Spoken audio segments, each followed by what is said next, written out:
Why you mad? Why you mad? Get glad. Stop hating on my swag. Stop hating on my shit. You honey like a bitch.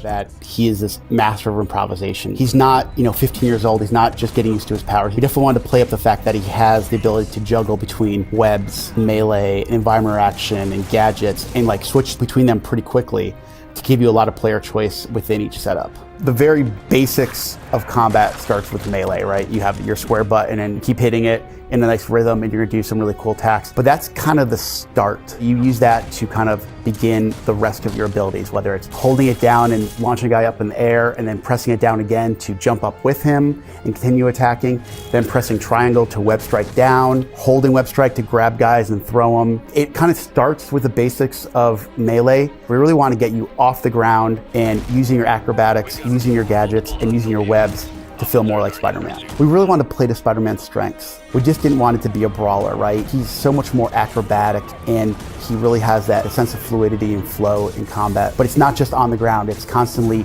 going back up and down, left and right, and using the environment to really deliver that idea of improvisation, and you're kind of in control of that improvisation. So I think of all the little things that you can experiment with. One of my favorite things to do is to punch a guy up in the air and then just slam him down, right, with my webs. But I was experimenting the other day with, hey, what if I punch him in the air and then I start webbing him up?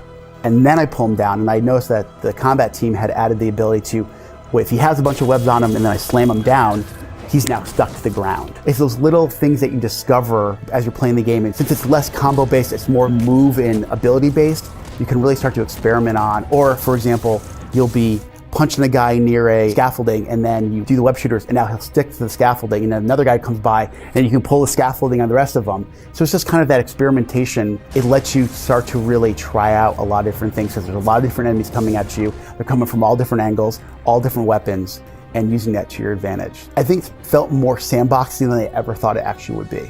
There are going to be moments where you definitely want to go in, it's going to be fast, and it's going to be hectic, but there are going to be opportunities, depending on how you want to play the game, where you actually can slow things down a bit, be a little bit more strategic, a little bit more cerebral, and actually take guys out without even alerting others. So you can kind of like thin the herd before you go into it in strike. You have that flexibility within the game.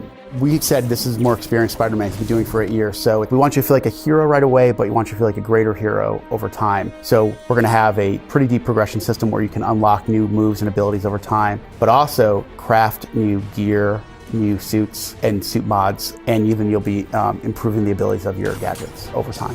So when I thought about why Insomniac would be such a good fit for Spider-Man, one of the reasons why was our experience with making gadgets. And what's great is that you can access them in-game via a gadget wheel, just like you would see in a Ratchet game or Sunset Overdrive or even the original Resistance. We have the tripwire. I like it because it's so multifaceted, so you can use it. You can be perched above a bunch of enemies, and they could be on patrol, and you can stick it to an environment, and they'll be walking by a wall, and they'll get like slammed into the wall, which is really cool. But at the same time, if you say you are in like the middle of a fight, and you place on an enemy, and another enemy walks by, they slam together. So it's just a great multifaceted gadget. We have the web bomb, which is great for crowd control. It's just fun to be in the middle of like 5 or 6 guys, throw it out, kind of rises in the air, and then just webs go everywhere. Now you can melee the guys, put them up in the air. What I like to do is send out a line, grab one, start twirling them around your head, and then toss them into the others. One of my favorites is the spider drone, the little guy that hovers above and shoots these rapid fire webs at enemies. You can either use to distract enemies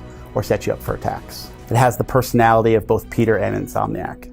So in some of our city activities, we'll have like the main objective, like, okay, you gotta stop this storefront robbery, or you gotta stop this drug deal happening. But some of these objectives will actually have sub-objectives like complete 5 finishers, or take 3 guys out with your tripwire, those kind of things. So they're actually a lot of replayability, but at the same time, you get extra stuff that you can use for customization. So it's kind of like, yeah, you completed the Fisk base, but did you complete all sub-objectives? Because that'll give you actually more currency to bring back and use into customization and progression. So it's really important for us that we want players to be the Spider-Man they want to be, so they can unlock the skills and the abilities that they want to. But at the same time, we talked about the gear and the gadgets and the suits, and all the activities in the city that you complete will all contribute to things you need to craft those items. So we really want to make sure that not only you feel like a great superhero, but you're the superhero that you want to be.